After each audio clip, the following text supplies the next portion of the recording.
Yeah. For a time. What happens if you're like on an MLB team and you just feel kind of like weird or some different? Do you have to tell some like a trainer or a coach right away? We'll talk to the trainer about what we feel, what they think, and then if it's, I mean, we know, like we can tell our body if it's like, we think it's like a real big problem or just a small issue. So if it's a small issue, you'll probably stay in the game. If it was like you think it's something serious that could lead to something more serious, then yeah, you'd come out of the game and get it checked out immediately. There's doctors at the field, we can get it checked out quickly. Right away? Yeah, that, but if we need like MRI, then we'll have to go like the next day or whatever. Oh, yeah. But yeah, you never wait. Some stadiums have x-ray machines at the stadium, but like you need it, if you need like an MRI or a CT, like it's the next day. Yeah, there's no waiting around because I mean, it's an investment for players. They got to keep them healthy as much as they can. But no like skiing, snowboarding, skating? I've never been skiing, never been snowboarding, sled riding. Oh, okay. We go sled riding at home. You need like an extra long slide. We'll just put a sled or like a big tire or something behind like one of our UTVs and just pull it through the snow. Or my boys, they try like snowboarding and stuff and skiing. They like it. I've never done it. I feel like for you, it's also just an unnecessary risk. Yeah, I would. Since I've never done it, I probably wouldn't know how to do it, and I would probably hurt myself. My youngest son, he got like a broken leg last year doing it. Somebody hit him on a snowboard. Oh man. Do you pay extra care to your fingernails and like fingers too though? I mean, not really. I don't feel like I go out of the way to like be extra careful. I mean, you definitely don't want to do like basketball and stuff like during baseball season because if you like stove your finger or something like that. But no like unnecessary risks or anything like during the season especially.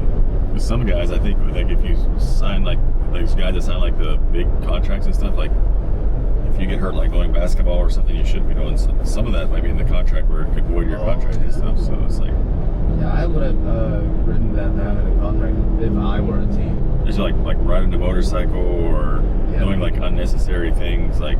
But I'm guessing for those guys, you know, they see their contract, they'd be more than happy not to do any of that stuff. Yeah. Oh yeah, I mean, they can wait till they're done. But some guys like they have farms, and like me and maybe had farms, so we need to use like 4-wheelers and stuff like that. So that kind of stuff's fine. I just think if it's like anything excess, like you're being an idiot or something like that, then. But most of the time, the teams are probably good as long as you're not doing anything like too careless. You know, when you like make a contract with an MLB team, like there are some cases where like you put something down that like you don't get traded to certain teams. If you sign a contract, yeah, you have like a no trade clause, so you can pick the team that you don't want traded to, but then you can waive that if you want. It's a player's choice. Oh, I see. So if like 5 years ago, I put like the Pirates on my no trade clause, I didn't want to go there, but this year the Pirates are doing awesome, and they want me, and then they want me. I can say, yeah, you can trade me there. That's fine, but it's up to the player. The player has the right to deny it. So like the reason why players say no to a certain team is mostly because they just don't like the team, or they don't want to move. Like some people, they'll put like if they're an East Coast guy, they don't want to go to the West. They don't want to play on the West Coast for their family because their family's on the East Coast. So there's a bunch of different reasons, but I'm not sure if there's a limit to how many teams you can put on the no trade clause thing. I don't know. It's gonna be hilarious if somebody puts like 29 team no. Yeah, I don't want to get traded to 29 other teams. Yeah, that's why I think there might be like a limit, but I'm not 100% sure. Me and Dustin were like talking about some like techs in sports. So they used to do like hand signs to like share like what he's gonna throw between like pitcher and catcher. But now like they use something like a the catcher will push a button. Yeah, push a button. And then it says something to the pitcher in his ear. The game suddenly stops if somebody just goes up to the umpire and this doesn't work. Oh. I wonder what the motivation behind that is. Because if there's a runner on second base, he can look at the signs and he can like relay signs to the hitter like what's coming. So if he sees like fastball sign, then he's gonna like touch his body somewhere or do something. That way the hitter can know, oh, there's a fastball coming, and then. So it's like it's cheating. They're trying to like prevent the cheating, but they kind of figured out they're stealing some of the signs. Yeah, I mean that's why when there's always a runner on second base, the pitcher and catcher always has a second set of signs. So it's like I'll give the catcher a sign, then he'll know to like change it, or it'll be it always changes. It'll be like outs +1, strikes +1, second sign, like you just whatever you're comfortable with. So each team has their own set of signs. It's like coded. No, like don't they have like fastball and curveball and changeup, like that's always the same. But like so what I would do with the guy on second base, so it would be like strikes +1. So the first pitch to the hitter, there's no strikes. So it's first sign. Then after I get a strike, there's one strike, so add a sign, so it's a second sign. Then when there's two strikes, it's a third sign. So it's changing every hitter.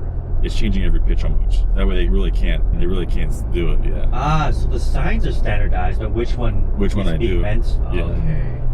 Or like you can just like put an arm, like if I can just go like this on my arm, like this would be like one, first sign, or I go like this, third sign, or like this, like last sign. Or there's like different things that I can And say you to him. can change it every game, right? Yeah, you can, but I mean, if you figure out guys are stealing your signs, you just hit them. Hit a batter and be like, you're not going to do that, and then they'll stop it. If they don't, then you hit them again. Because if you hit a guys hard enough, they'll tell the guys, hey, stop doing that, So you can tell, like if you're throwing really good pitches and they're taking it, or they're putting really good swings on it, and it's just like, something's going on. And I heard like hitters know when they're trying to hit him or not. Yeah, you can feel it. It's like because like when you're throwing at the plate, like you look at the catcher's mitt, right? But then when you're trying to hit a guy, like you'll look at him as you're throwing the ball. So he knows you're like throwing at him.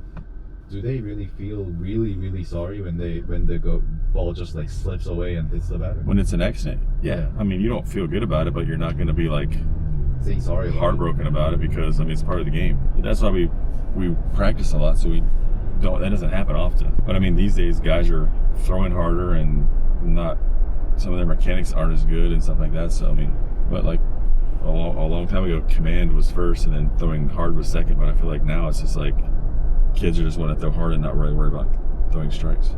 Being able to command your pitches is like part of pitching. Pitching's like an art. It is. Yeah, like setting up pitches and like working the corners, like inside, outside, the high part of the zone, low part of the zone. But is it the mindset now? It's like, if I could just pitch harder than they can react, then if you can throw harder, you can like overpower guys. Yeah, some guys that throw hard, they pitch like they can command the strike zone and command their pitches. But the younger generation these days, like younger kids, that's all they see. They see guys throwing hard, and they're just like, oh, I just want to throw hard. That's all I want to do. Not really what pitching is about. So